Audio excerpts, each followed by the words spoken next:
Hello and welcome to another episode of ABG's Top 5. My name is Seth, and in today's episode of Top 5, we'll be talking about something that is not so much on the era. I mean, we have done a couple of episodes on talking about games that we enjoy in different periods of time.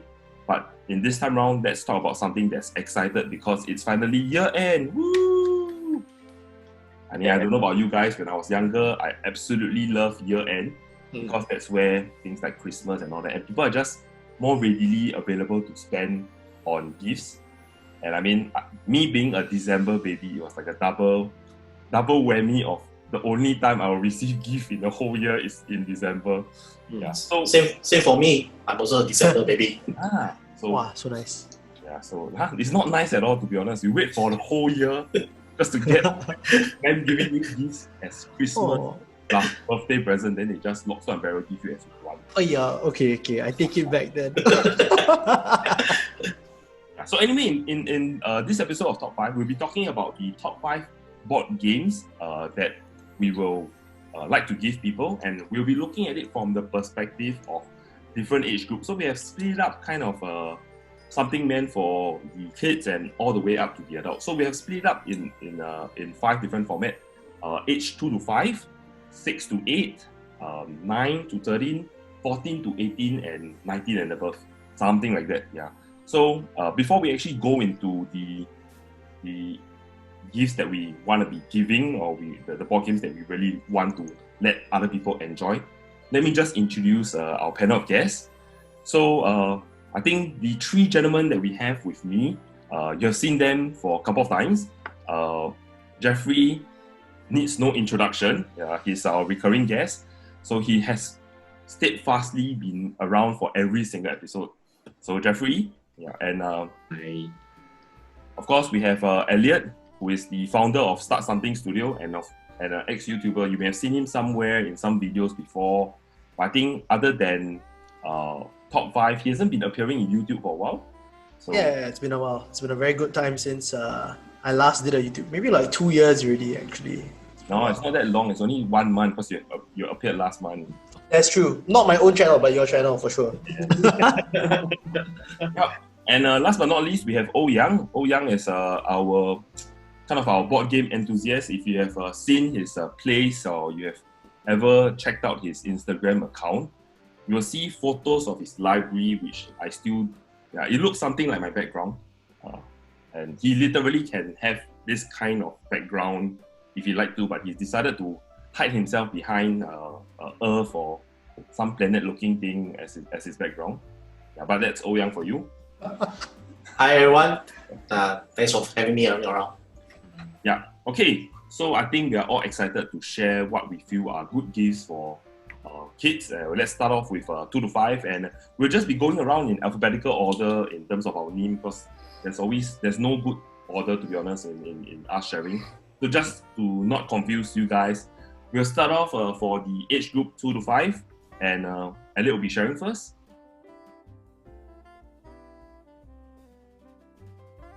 Alright, so the game that I picked for this age range, 2 to 5, when I was thinking 2 to 5, I really wanted, and I know it's very common for us to pick games which are for maybe like toddlers or someone in kindergarten, so 4 or 5. But I really wanted to go down that range to something like, between the age of 2 and up. So this is one game which is still available. You can still buy it. Published by Think Fun. It's called Roll&Play. Roll&Play is something which I actually use to teach some drama classes. One of my side jobs. I teach drama classes to these kids, and sometimes they have very poor psychomotor skills, or they don't really have the ability yet to completely read, or their comprehension skills aren't very strong yet. Roll&Play is this game with a very cute giant colored foam dice that you can roll on the ground, and by rolling on the ground, it will come up on a colored side. And based on that color, you're supposed to get them to match it with a card of the same color.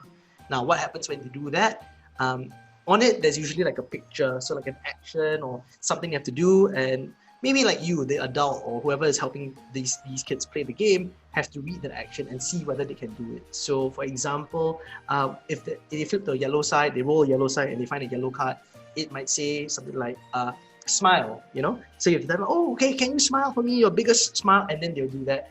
And it's quite competitive because you're trying to see how many of these actions these kids can compete against each other. You can kind of make it a lot more interactive, and then they can laugh and kind of like do silly little actions. There's a lot of cards that come along with this. So the ability to get kids to move around, have fun rolling, like, because the dice is not a small dice, right? It's like a maybe slightly bigger than my head size foam dice, and you can kind of just like throw it around, pass it around amongst each other.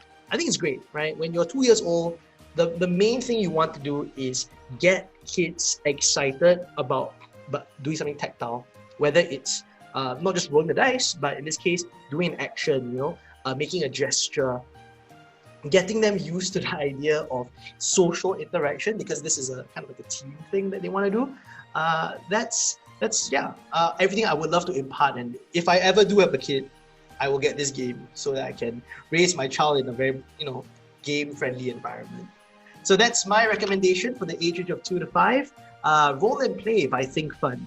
I suppose it's not going to be easy for us to have kind of overlapping games because I think all four of us think, you know, in slightly different directions. So that's all the fun to it that we have. Oh, I think that's great. 20 different games to recommend to you guys at the end of this video, so that, I mean, it's always difficult sometimes to find presents or gifts to give other than the traditional games of, I don't know, Monopoly, Uno, ... I mean, those are the so-called the local staple. When you tell people about board games, that's all they think about. Yeah, I think Roll & Fun sounds like a fun game for kids. I probably will get it for my son, actually. Yes, good. It's still available. You can easily get it on like Amazon and stuff. So no problems. I will check it out. So next we'll let Geoffrey take over for his 2 to 5 years old. All right, sure. Okay, so for all my games list, right? Okay, I also do consider that adults can also have fun. Just that, you know, there are some games can also be played in this various age range. All right, so for 2 to 5 is actually more like a common toy. Okay, so the reasons why, right, is because for some reasons you need to be concerned over safety. Yeah, so you know, try to avoid getting games, right, that has a smaller components, smaller parts, so that, you know, to avoid kids taking, you know, some of the components, especially wooden discs. You know, it kind of look like candy at some point. And if you play through the desert, right, the can will look like candy also. Yeah, so for safety, right, that's which is why I actually recommended more like a common toy. What is it? Okay, it's actually called pop-up pirate. So what is a pop-up pirate? Okay, it's a barrel with a pirate at the middle. Okay, you have, each player take turn put the sword in. Okay, and then when the pirate pops up, right, the player loses or receive a penalty lah. Yeah, so I think it is something, you know, quite entertaining for kids, right? Okay, to see a pirate popping up, you know, something popping up. Yeah, it's a very simple game. I think good enough, you know, to even teach a 2-year-old, right? Okay, just take a sword, put it in, you know. Yeah, it's just simple as that. Yeah, so of course I would recommend a bigger version because of the safety. Yeah, for this pop-up pirate, there's a smaller version. Don't get the smaller one. It's a sword, quite small, easy to solo. Yeah, so get the bigger one. Okay, and the knives are actually not sharp. You can poke someone with them. So yeah, so that's my recommendation for 2 to 5 pop-up pirate. All right, actually, I think for this game, if you want to find it locally in Singapore, I've seen a couple of variants in Don Donkey, where they have the minion version and the real version. Yeah, basically this pop-up pirate has too many variants. I don't want to name the publisher. Yeah, so you can get a Hello Kitty version. Yeah, even there are some weird versions in Japan. Yeah, so I actually almost got a hard game, the hard game version in Japan.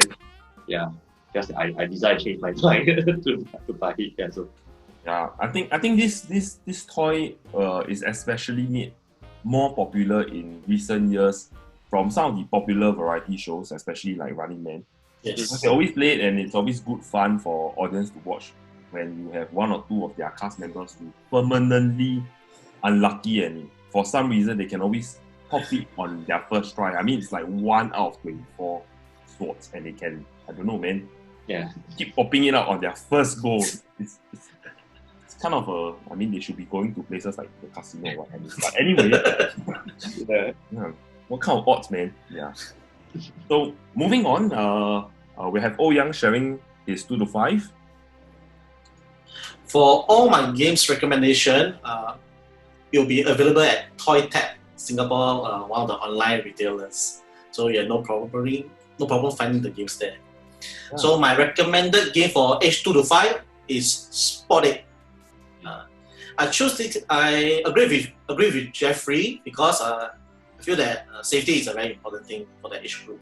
So the game, even the game box is made of metal, so it will last longer. Because at the age of the child, the age group will be quite violent, maybe. So hopefully we can still contain the cards inside.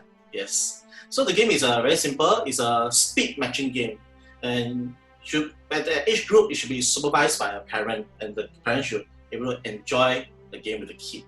And I mean, just simple rules. It's about matching symbols. You develop focus. You can teach them about symbols, speech language, and motor skills. So you can play inside the game. There are 5 different ways of playing, but somehow it's almost the same. But it's a very good game for age 2 to 5. I would recommend it. Spot It. Right, Spot It. Actually, that's also my choice for like the range just above. When I was thinking of games for like 6 and up, like I was thinking I would recommend Spotted as well because it's such a good game. It's really such a good game. Good for like teaching people visual cues, and there are a lot of different rules to the game as well, right? Like different versions of playing the same set of cards. I think there are like multiple rule sets. So Yes. A lot of super. IPs. Yeah, there are a lot of IPs related to. Oh yeah. A lot of IPs are kind of tagged onto it. And I mean, there will definitely be something that your young ones will be interested in. I mean, depending on what franchise they're interested in. Yeah. Like Star Wars, things like, I don't know, baseball. I even saw one for Frozen, so Toy Story. So there's definitely something for everyone. And Yes. yeah. So interestingly, we have our first multi-age group crossover. Overlap. Yeah. All right. Okay, so I'll go next. For my 2 to 5 years old, I picked a game that, to be honest, when I first play it with adults, the adults enjoy it so much. But it happened to be a children's game, and it is from a popular publisher that makes children games, Haba, and the name of the game is Animal Upon Animal. Oh. So in this game, literally you're trying to put animals on top of a crocodile. I think it's either alligator or crocodile. You can't see the teeth, so you can't tell. So each player will actually have a set of matching animals, and you'll be rolling the die, and depending on what the die says, you'll be either putting 1 or 2 animals on top of the crocodile, or you'll be passing some animals to other players so that they have to place it. Or you can actually roll, I think there's a phase that says crocodile, and you can actually extend the base so that there'll be more, there's a bigger base for you to build your animals upon. That's why they call it Animals Upon Animals. So the first player that actually clears all their animals will win the game. So to me, I think when selecting a game, just like how Geoffrey and Ouyang mentioned, I think it's very important that adults get to enjoy it as well. Because to be honest, for 2 to 5, if you are buying a game that only the children or that age group will enjoy, the parents will take a step back and just let them play. But in a way, the interaction will somehow be lost that way. So to me, it was important that it will be a game that kind of the age group enjoys, the adult enjoy, everybody's enjoying themselves, and thus you'll get more opportunities to be tabled because everybody in the family likes the game. Yeah. So my 2 to 5 year old pick would be Animal Upon Animal. Now we'll be moving on to the next age group, which is 6 to 8.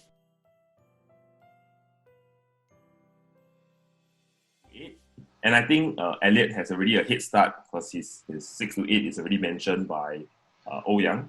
So we will actually move on to Geoffrey for 6 to 8 years old. Okay, so my 6 to 8 years old recommended game is Tennis Rations. Alright, so this game is very simple to play. Yeah, so each player, alright, you have this notebook. Alright, it's a plastic, kind of like is it plastic? Yeah, it's like a notebook where you can use your whiteboard marker and start, you know, writing your answer and then draw it. Okay, so once you draw it, right, you pass to the next player. The player, you need to guess from the drawing. Okay, you write answer. Then after you write answer, you pass the next player. The player will draw the image based on the previous player's answer. So you just keep on passing until you get back a notebook, and then you will start to see, okay, from the original answer, how does it develop into a different type of answer? Yeah. So so actually it's a in fact this game is good enough for 6 years old onwards, because it's a drawing game. Yeah, so it's basically, asking them to draw to guess what's the drawing. And also to draw something. Yeah, so I believe this type of drawing game it's well, it can be enjoyed for both kids and adults. Yeah, it can be a very good family activity. So although in my personal opinion is kind of like a non-game, it's not really a game to me. You basically don't play to win, and you play to laugh at people's drawing, laugh at people's answer. So it's basically like passing a message, and then the last person got a message, got a totally wrong message. Yeah. So it's basically for all the fun and laughter. Yeah. So but for kids that age, I do recommend this game. So why not lah? It's a drawing game where everyone can enjoy. Yeah. So that's my take. Illustrations. There seems to be a theme to Geoffrey's game. It's like the Korean variety show inspired games. Pop-up pirates, illustration. I mean, for some reason, I didn't watch much of the Korean variety show. So, but literally, these are games that in recent years are remade popular again because they actually play in those shows, and they generate laughter. Like what you mentioned, it's not really playing to win, but they are playing to entertain. And of course, when you are watching and the drawing mutates into something that you can't even fathom why did they actually reach that stage. That's where all the fun and joy comes in. I see, okay. But with that, let's move on to Ouyang's 6 to 8. Will you pick another game that you will be part of Elliot's 9 to 13? I think it's going to be hard, but...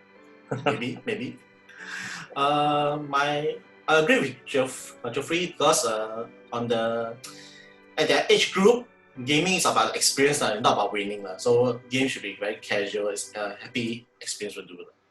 So my next recommended game for 6 to 8 is Happy Summon. I believe that age group, they are very active. They just can't sit down and listen to you on the rules and sit down and play. So there'll be, if there's a group of 6 to 8, Happy Summon is a good selection. It's a game that everyone has a deck of cards of the color, and they just reveal the color and do the action of the card. The actions are very simple. It's a very hi-fi, fist bump, switcheroo, and all the simple stuff. I think the most popular is the Happy Summon. Yeah. Yes. So if you're able to get another partner who do the same action, you can just remove the card. First one to remove it wins the game. But also it's a very short game. It's all about running around, switching places, hi-fi, all the active moment. You can see the vibe in the game. So I do recommend this for 6 to 8, Happy Summon. Sounds like it's going to be a lot of... I mean, it's definitely things that are good during Christmas or gatherings. Hopefully, we can start to expand our gathering group as COVID is starting to slowly get away in Singapore. Hopefully, I mean, today, as we are filming this, we have a 7-day period where there's no local transmission. Woo! We are doing well in that sense. So hopefully, avoid a lockdown. I mean, as many countries are entering lockdown, and we feel for you, Singapore, hopefully we can get out of it faster, sooner rather than later. But so sounds like an exciting and fun game. My 6 to 8 years old, I went with a slightly different approach. Just as Geoffrey and Ouyang are saying, they want it to be a fun experience game. I feel that 6 to 8 is kind of the time where you can throw them into the deep end of the pool and they start to kind of understand what board gaming or what trying to win in a game feels like. but I want them to experience it like what Ouyang and Geoffrey have mentioned. So the game that I have selected is kind of a older game, but it recently came back in a newer form, slightly newer format and a new name. And the old name of the game is called Diamet, and the new game, the new version of it is called In Can Go. So in this game, you are exploring you're exploring I don't know, I think you're exploring a cave or something like that. And what you're trying to do is it's a push your luck game where the deeper you go in the cave, you'll be getting more gems. And the objective of the game is to be the player that has the most gems. So in a way, at that age group, I think a lot of them want to see how far they can try their luck. I mean, I don't know, maybe because I have a young boy and he's trying his luck every other day. So I think that's probably where they want to be expending their energy and trying to see how far they can go. So in this game, literally you'll be going in and you'll be flipping over cards, and there are hazards along the way because you are entering and you're exploring a cave. The moment a second hazard is flipped open, kind of every player that didn't choose to escape will just escape out of the cave, but they don't get any gem or they don't get any jewel for that round. But if as they go along, they can choose to say, okay, I'm done, I back out. They will collect whatever they have collected in terms of gems with them out of the cave. So in a way, the player who chooses to actually keep going will get the bigger payday towards the end if they manage to reach a stage where they feel that, okay, it's enough and I'm the only one in the cave and I get this big pool of gems, I will get a big lead. So it's about trying to get them to be daring in the form of a game and them exploring their adventure self. Yeah. So the newer version of the game, I think, which I haven't really had a chance to play because I played the older version, I mean, given my age. So the newer version of it has the artifacts where now I think when you escape, when you actually reach a stage where you kind of flip open an artifact, you get to keep the artifact with you, and the artifact will give you certain points towards the end of the game.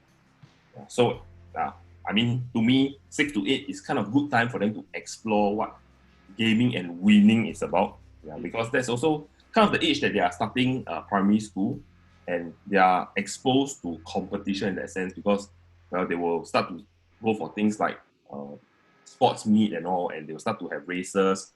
So in a way, it's just adding on to that competitiveness or introduction to competitiveness in the age group. But in a milder way where they're adventuring through a cave. So anyway, that's my pick for 6 to 8, Diamond or In Can Go. Alright, so we are whole circle and we haven't heard from Elliot for a while. Let's go back to Elliot for his 9 to 13 years old pick.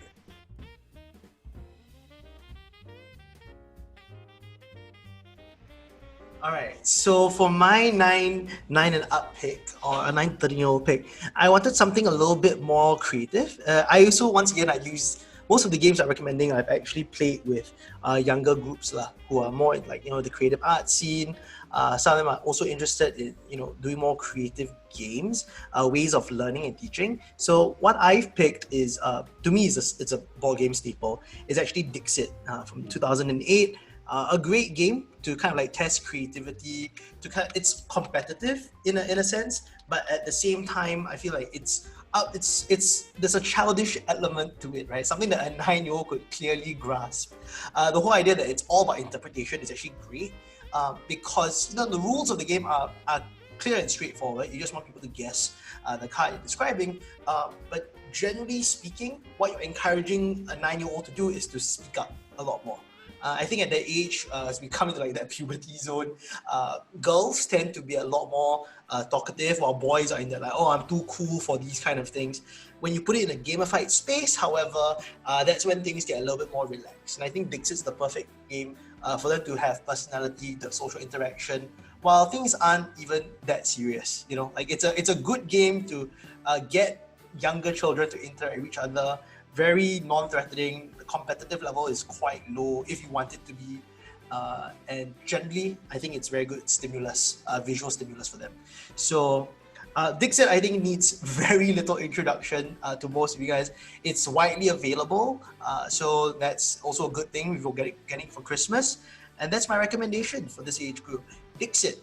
I mean, it's literally a game where you can be very competitive because at that age group, they can be flaunting their English language, Oh, of course. using of course. certain words that hey other people can't get. And because at the end of the day, you don't want everybody to guess your card, or yeah, because that's the objective of the game. So you'll be saying some bombastic words and throw people off.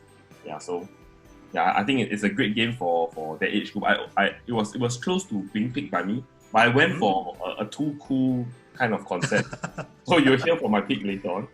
Nice. Thank you for not choosing another game, dude. Like, I mean, I really warms my heart. Okay, let's move on to Geoffrey's then. Okay, so for the list, for the 9 to 13-year-old list, right? Okay, in fact, this is actually the age, right, where you can start introducing a number of gateway games.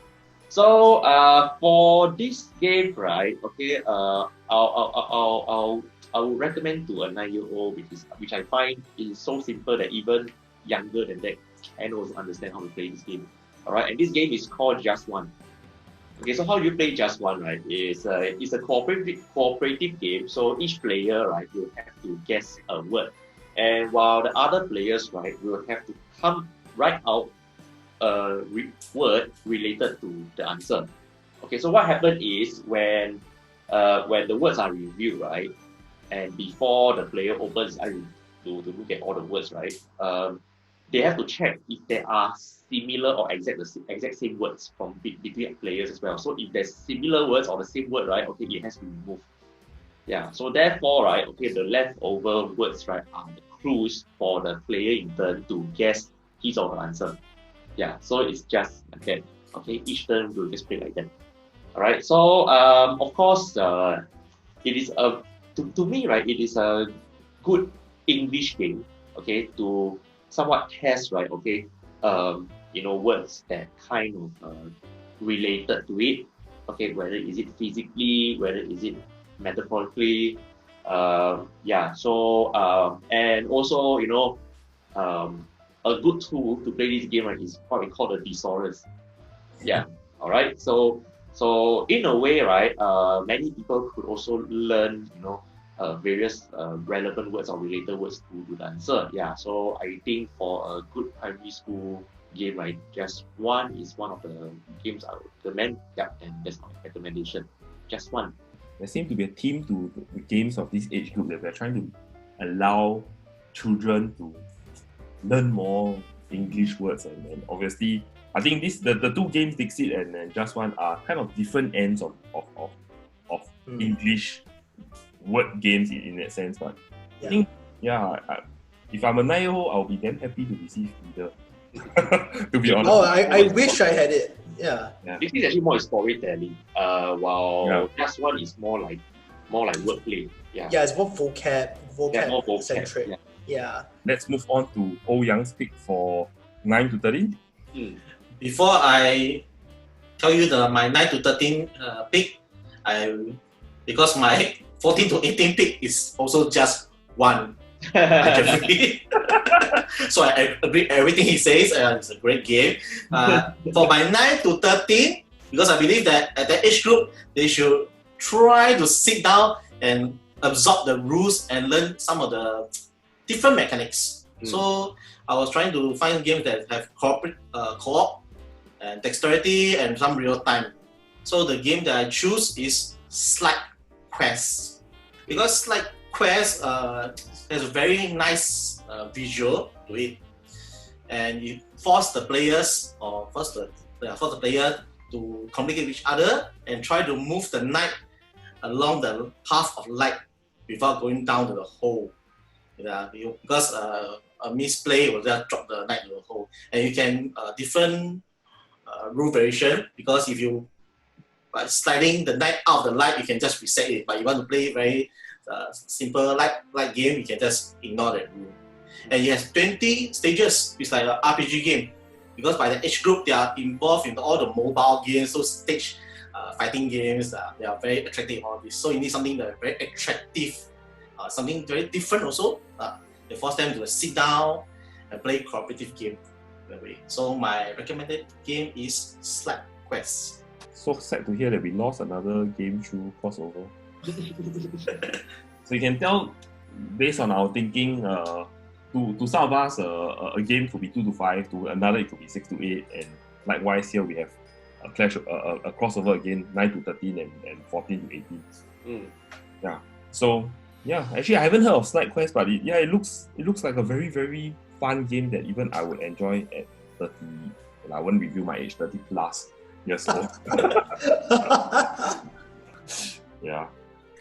Okay, so let's move on to my pick for 9 to 13. So my approach to 9 to 13, well, I didn't go for the English words route. I went for a kind of a newer phenomenon in recent years in board games, where it's a lot about roll and write games. So my thinking is that at 9 to 13, they are starting to become, I don't know, I mean, a young adult. So in a way, I felt that it's a good time for them to understand how decisions that they make will affect things down the line. So kind of that was the theme that I was going for when I was selecting my game. And the game that I've selected for this age group is a game that can play 1 to 4. So the good thing is that they can play on a solo mode.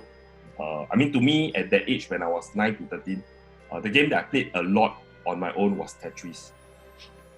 So like with the Game Boy, I was playing Tetris all the time. So in a certain way, I felt that I wanted to also find a game that alone you could enjoy as well. So okay, that was a very long, dramatic build up to what the game is. I haven't even said the name of the game yet. So the name of the game is Genshin Clever, or in English is That's Pretty Clever. So in this game, you'll be rolling 5 dice, and kind of you will then be picking dice. I mean, if you're playing on a solo mode and you're playing with other players, there's a slight variation in the rules, but I'm just going to share generically what it's about. So you'll pick certain dice, and with the dice, you will be actually shading off, or you'll be actually filling in or circling the kind of the circle that you will be using that die for. And at the end of the day, you are trying to maximize your score.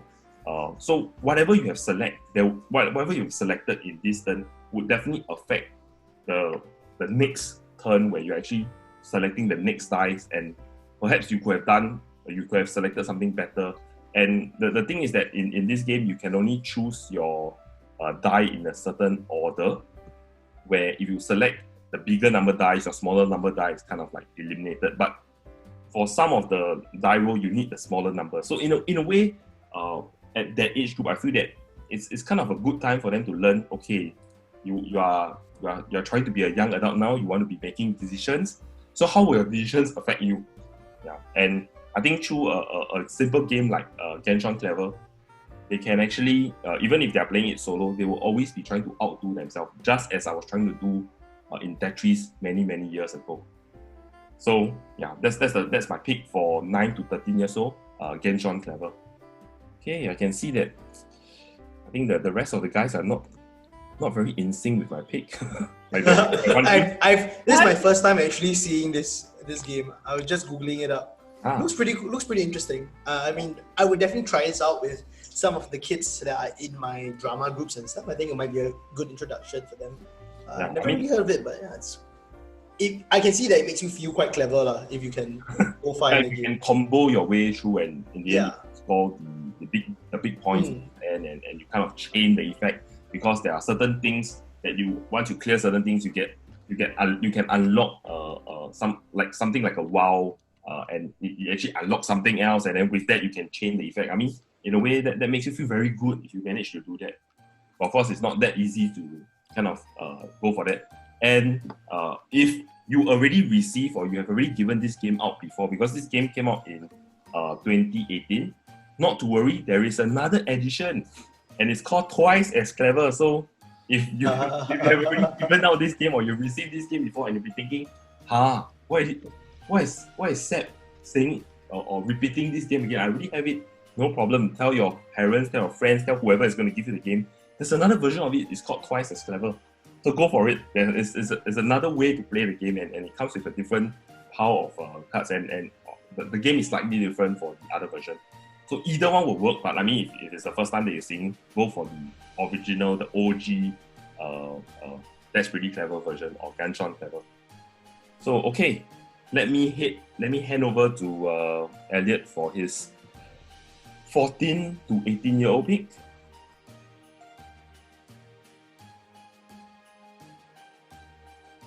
Okay, so at 14, as we go up the category list, I guess we have two age groups left. The lines start to blur a little bit more, and now I'm just kind of recommending games which I think would have been great for people like me back in that age group. So when I was 14 and between the ages of 14 and 18, I played a lot of different board games, but some of my best ones allowed me and my friends to bond. We learned slightly more complex rule sets as well.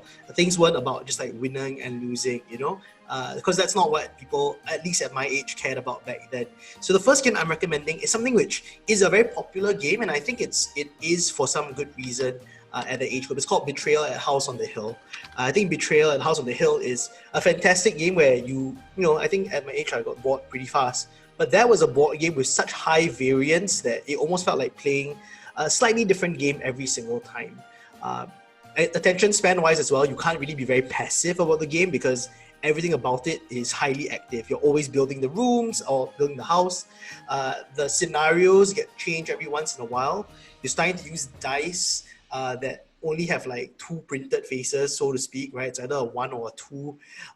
The rule sets change from game to game because, there's always a traitor in the middle of the game. It's not at the start.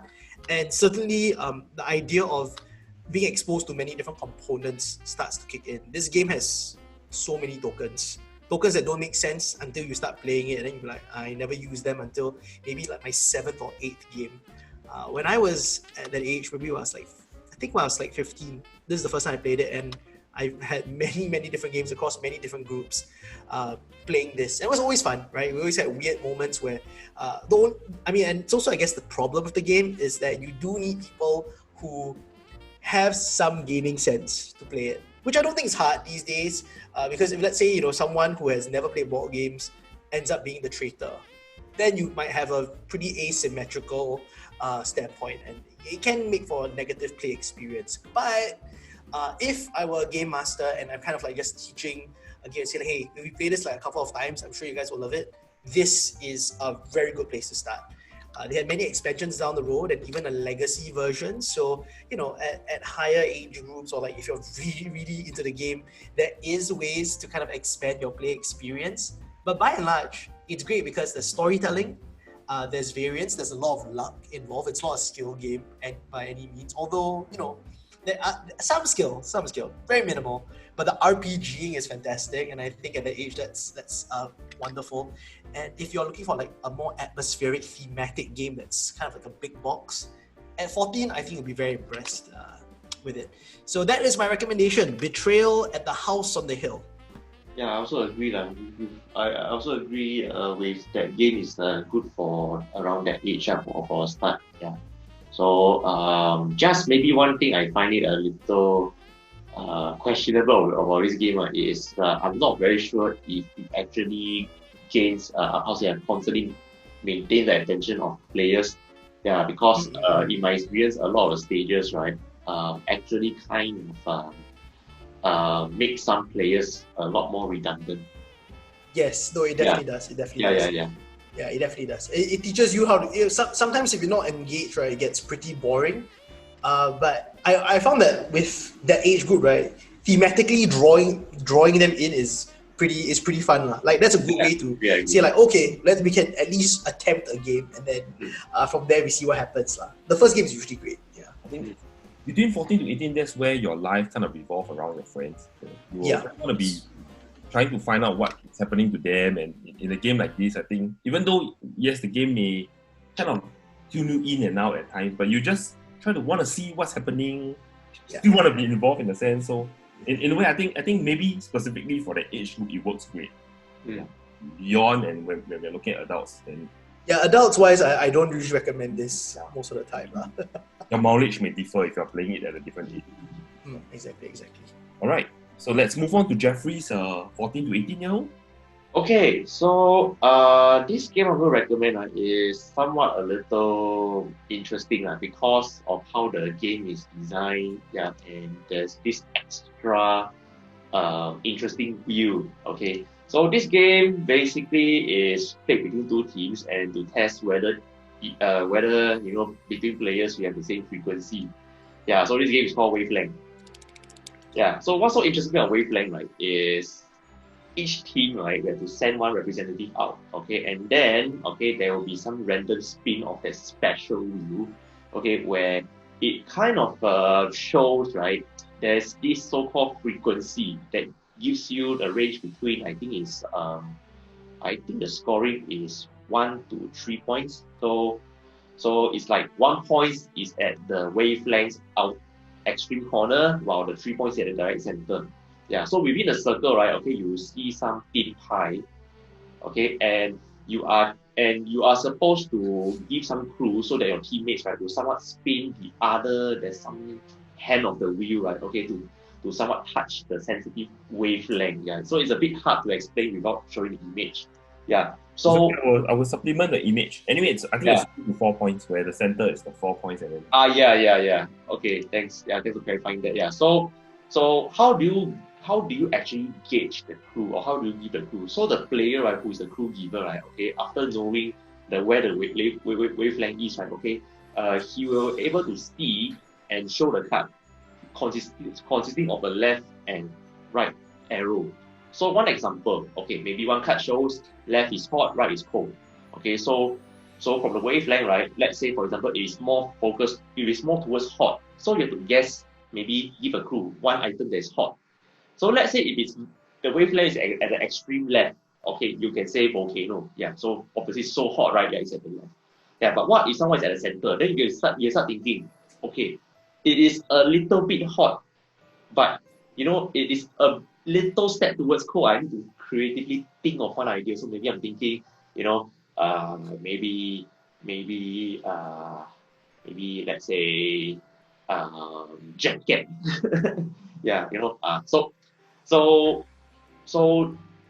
this game actually encourages the clue giver to come up with this clue, right? Okay, that able to make people guess the exact location in a way that, like I mentioned just now, okay, is testing the frequency between you and the team members. Yeah. So of course, one fun part, right, is the other team can also guess. Will also earn a little bit extra points by guessing. Okay, whether is it more towards the left, more towards the right. Yeah. So the game ends when the first team got I think it's 5 or 10 points. Yeah, I mean it's one of the maximum points. Yeah. So yeah, I think this is a very fun game, all right, for all ages, okay, especially for teenage years, right? It is the game is simple to understand. I think for a game that's wordplay, right? Okay, it's definitely a level up as compared to my previous choice. Okay, so yeah, so Wavelength is one interesting game that I would highly recommend, not just for 30 years, not just for teenagers onwards, basically for even adults. Yeah, it's one of the very good gateway games. Yeah, so that's my pick, Wavelength. I agree. I think it's actually an excellent game for like anyone from that age range and above. There's a lot of the whole idea of, actually I really enjoy games that you kind of have to read people's minds, right? Like you have to kind of be on the same frequency, and there's a lot of body, like a lot of people like to cheat by using like body language and like gestures, but it's part of the social fun. At that age, right, you'll be thinking of all the ways to bend the rules to have a good time, and that's one of those games that really allows for it. And as you kind of grow older with the game, it's something you can return to, even as a simple, like dinner party with like a bunch of friends. In this current climate, I would definitely recommend Wavelength, man. It's a solid game. Me too. I just played the game a month ago. It's a good conversation starter. Yeah, agree. So I think we have Ouyang's pick already for 14 to 18, where he picked just one. And so let's head straight to my 14 to 18-year-old. Okay, so I was thinking back when I was 14-year-old, what exactly is a game that I played often? I mean, just as for Genshin Clever, I was thinking of Tetris, and I'm trying to outdo myself in terms of high score. So when I was 14, to be honest, I played a semi-co-op game extremely frequently in school. And the name of the game is Breach. Yeah, so I was trying to find a game kind of along that line, and recently I found it. It's a game that kind of in a way builds on that trick-taking aspect of Breach, and I don't know, many reviewers have given this game extremely high score because you have 50 missions that you can play, and the name of the game is The Crew, The Quest for Planet 9. So in this game, it's kind of like a expansion on Bridge, where Bridge is like a classical card game. I recently just had like 10 sessions of Bridge, just the weekend where I was playing with friends, and we're just starting off game night, and we decided I want to teach them how to play The Crew. And okay, let's start off with Bridge, where everybody kind of jogs back their memories from secondary school, the games that we played. So yeah, and in The Crew, basically you have a set of missions that you are trying to accomplish. So the whole gameplay is very similar to Bridge in the sense of, other than the fact that in Bridge you have to be bidding for trumps and all that. A trump is recently a word that's not so good, not so well associated, but never mind.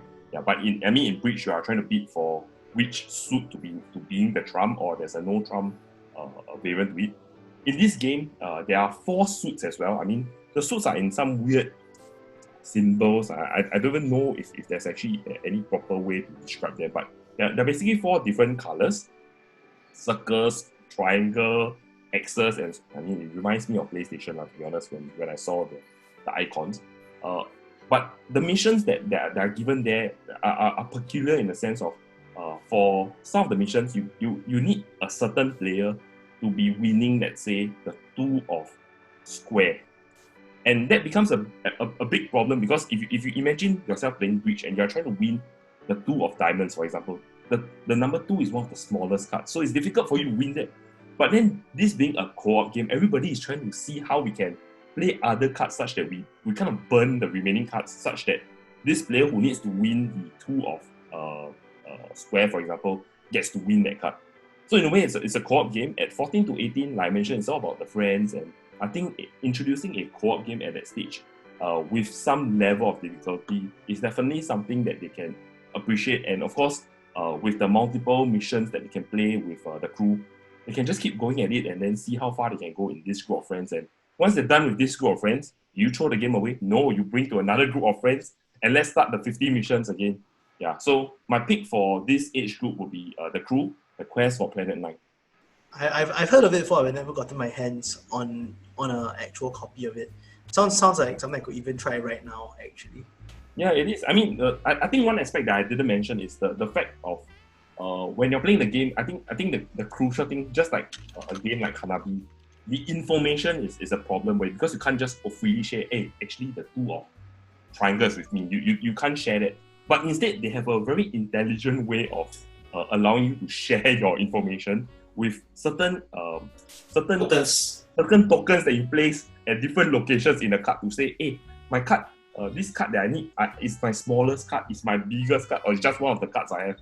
So in a way, it kind of adds into the challenge of it having that imperfect information situation, but you still need to accomplish something together.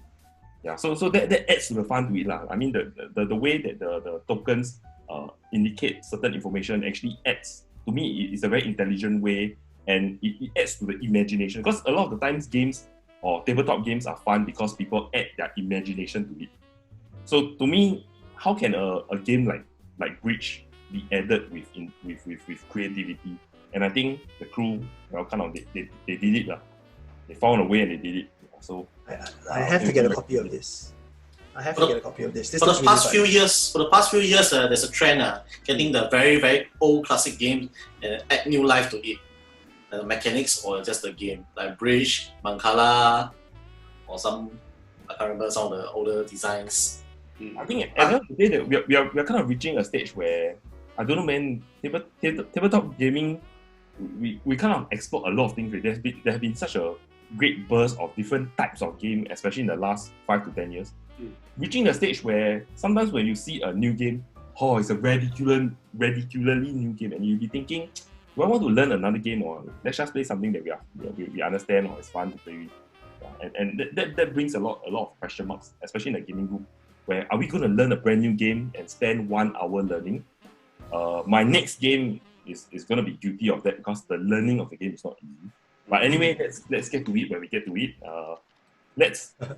Let me hand over again to Elliot for his last pick for 19 years and up. I mean, I think essentially we are just picking our favorite game that we would like to receive or we like to give.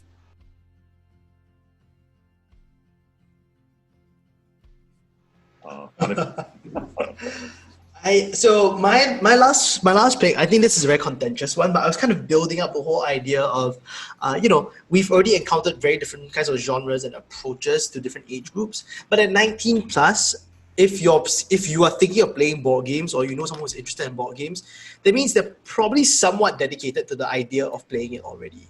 I mean, that's the psychology of me buying a board game for someone in that age group lah. That means they've showed some interest in making it a hobby, or the game itself. They've been that guy who's been collecting board games that has some sort of value or some sort of replayability. So my pick actually is an oldie but a goldie. I really like Cosmic Encounter by Fantasy Flight Games. Yeah. It's not the most elegant of games, but definitely politically speaking and replayability-wise, it's something that I had a lot of fun with during my army days. Back when I slacked a lot in army. But when I was in the army and hanging out with my friends, we would actually have a copy of Cosmic Encounter around. It was great because it's political. It's a time when people are, I think that's the age where you believe you're very smart. But not necessarily so. You always believe you're the smartest person in the room, and you end up also wanting to kind of like flex a little bit of your mental faculties. That was definitely my story when I was like 19 up. Cosmic Encounter, the cool part about it is that it really is a space where you are trying to play on your social dynamics to get ahead in the game. This is something which, if you guys don't know, it's themed around like alien races kind of vying for like a cosmic dominance, right? So there's a lot of alien races to choose from. All of them have unique powers, hence the learning curve is a little bit steeper, but the gameplay wise actually can be quite straightforward. It's just about trying to understand what different races can do and how that affects the politicizing of the game. It has a lot of steps, and it does take a while to kind of like go through the entire rule set. But in a slightly older age group, I would say like people tend to have a lot more dedication and attention. Like their attention span is much more focused than younger audiences, and this would be a good place to start. I wouldn't say it's my favorite game of all time, but as far as getting other people to want to play more, because it's something that you really do sit down for like an hour plus, just hashing out games. Sometimes these games last 1 to 2 hours. It can flesh out a lot of good emotions in this day and age, especially where games tend to be quite short. If you're not playing hardcore tabletop games or even mobile games with friends, they tend to be quite short. Cosmic Encounter is a good entry point into some more hardcore, more, I would say, adult style kind of tabletop games. So yeah, if you guys are interested, I think I'm not the best at explaining how this game works because there's so many steps, but I'm sure there are a lot of how to plays online, which you go check it out. But it's my recommendation, Cosmic Encounter. Hey, disclaimer, I'm not going to be making a how to play video for Cosmic Encounter. Yeah, dude, it's very complex. It's super complex. Yeah, I mean, I'll just let one of the experts out there in the industry who you can watch one of their videos. I'm sure you would nail it. I'm sure you'd be very good at it, but I'm sure a lot of people have made already, so it's good that they've got it out of the way. Yeah. Okay. Yeah, I mean, to me, it doesn't attract me because I'm not so much into the space theme. The irony, right? I just recommended a space theme game in my last game, but then the whole space theme don't really get to me. So yeah, I mean, the crew was like space but breach. So okay, fine. Yeah, it was less thematic about that one, right? So like it's more of the gameplay itself. So that's great. Yeah. Okay, so Geoffrey, on to you. All right. So for anything that is age 19 and above, basically, it's like asking me to come up with any game. Yeah. So for this game selection, it is based on what I feel is this is the age where you can probably get exposed to maybe, let's say, violence themes. You can get exposed to various mature themes. Okay, yeah. So I'm just picking a game that has somewhat a bit of mature theme. However, right, okay, for a board game, this game is about murder, although you don't really literally see blood, okay. But okay, it has somewhat of horror elements, and it's a bit like this horror movie called Hostel. So this game is called Bloody Inn. Yeah. Okay. So the reason why I recommend this game is purely for the team, which is like I explained just now. So how do you play this game? The gameplay is a lot more complex to explain. So the key thing of this game is you murder guests to earn more money from it. Okay, and then try to bury the murdered guest in order to not let the police arrest you for it. Yeah. So whoever got the most money wins. Yeah, it's summarized somewhat like that. So what I like about this game is this is actually a game where I do consider as my gateway game. Yeah, because I will also host this game to some new players, alright, and then to let them expose that get some exposure that even somewhat an economic game, right? Okay, can also include various horror themes, etc. Yeah. So if you ask me my point of view, right? Okay, if you remove the entire murder theme, right? Okay, it is still kind of like an economic game. Yeah. So it is just basically a horror added theme into an economic game, Yeah. So for me, right, this is where I enjoy a lot of economic games, and I will also introduce this as one of the economic games with a interesting theme, and it's actually one of the simpler games as compared to many other economic games out there. Yeah, so for a start, as a gateway game, Bloody Inn is kind of a good introduction for me. Yeah, so that's my recommendation, Bloody Inn. Yeah. I mean, for the age, 18 up, you are exposed to any kind of thing. For guys, you are really able to fire firearms, so no issues on murdering some gas and earning money out of it and burying their bodies. Yeah. Okay, so let's move on to Ouyang, who also have an interesting pick for 19 up. Oh, it's not what you thought of. It's not what I thought of. What Yes. am I thinking of? So I choose this game because it's something they are familiar with. Because at the age group, there are so many entertainment outside. So I choose a game that has some problem solving, mission, some storytelling element. And people enjoy at the age group maybe have tried Escape Room. So the game that I recommend is the Unlock series. There's so many to choose from. Therefore, it's a simple theme, but some horror, slightly horror, let's say, and problem solving. So it's a one-time use game in a way. I think you play with another group, but of course you cannot play with the same group because once you play, you know all the hints, all the tricks, then you just can't play the game again. So it's almost a one-time game. But this is also interesting is because you need an app. You need to download an app, but does not need internet to play the game. It help you create some puzzle for you to enter the answer or get the correct sequence to go through it. And some of the answer or clue maybe on the card is in very detail. You need to squint your eyes just to find the numbers and everything. And there's one. I remember there's one game that we play that the answer to the next puzzle is on the box cover. It's not inside the cards. Wow, it's mind blown because problem solving. Wow, and everyone enjoy that. And there's no limit of number of players actually. Even though it's a recommend 1 to 6 but it's a good. I will say good recommendation for 19 up because they have enjoyed problem solving together. I pick Unlock series. And also for the fact that 19 app, there's a better chance that they have money already, where they can buy more versions of Unlock. Yes. Go down the rabbit hole. Buy more. Join the hobby, buy more. Yes. I've actually never played Unlock before, but it always but everyone always has raving reviews about playing it itself.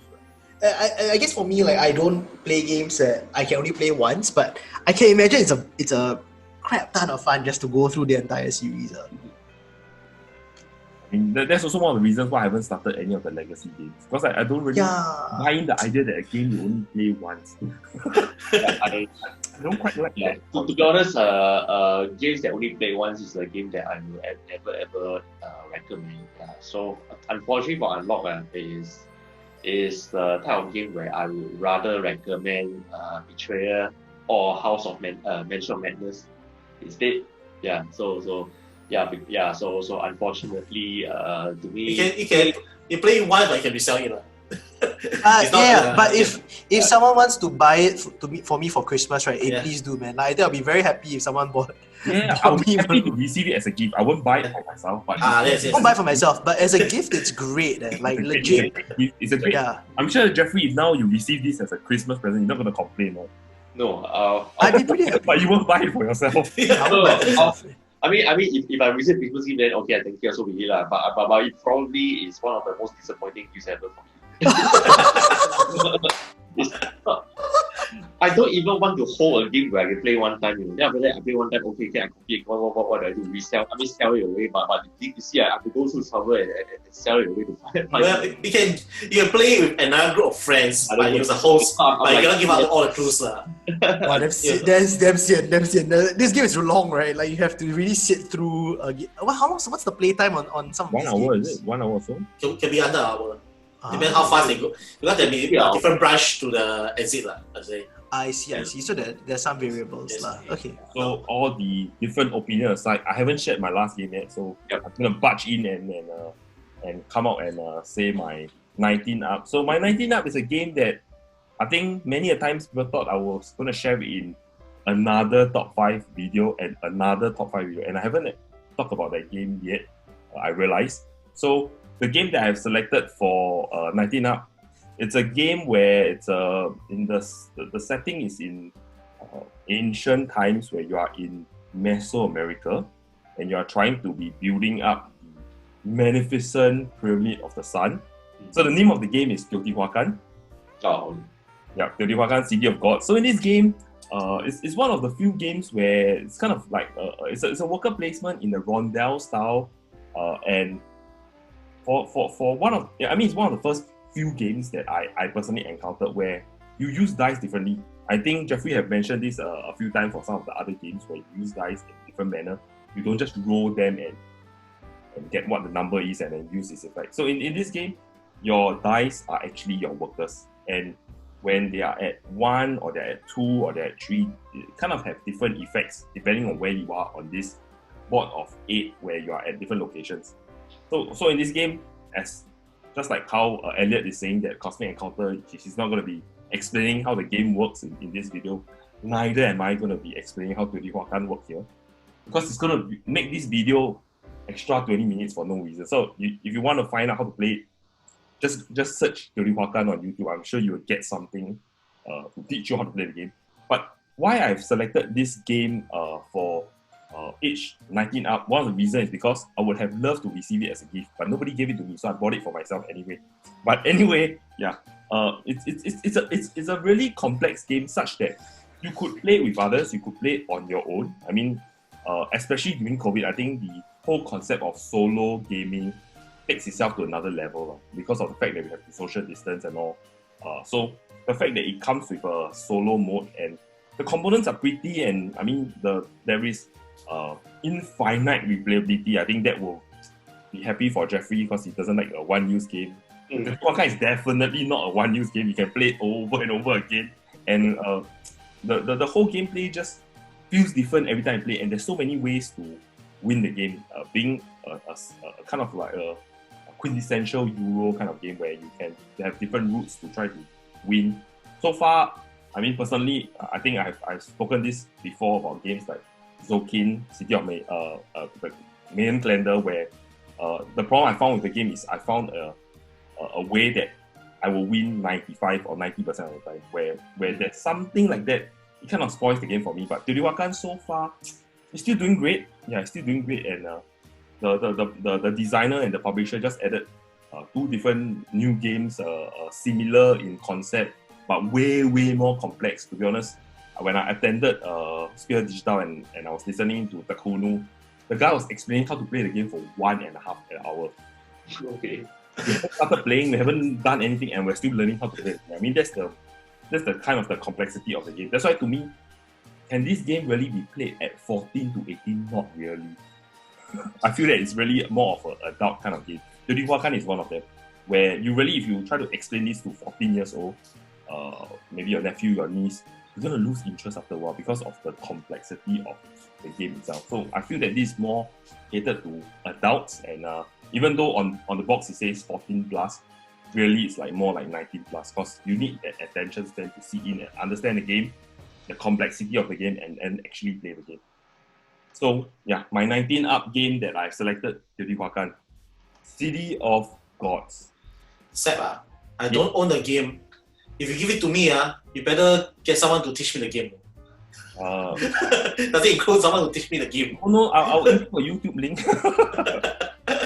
I don't have to read the rules by myself. Yeah, I mean, for a lot of these kind of games, when you receive the game and you open the box, you're excited that the game is here. Then it comes with this, especially you know how big the box is. It's like the ticket to ride kind of size of box. Yes. The rule book is that size, and you see it comes with 50 over pages, and you're like, wow. Straight away, I don't know.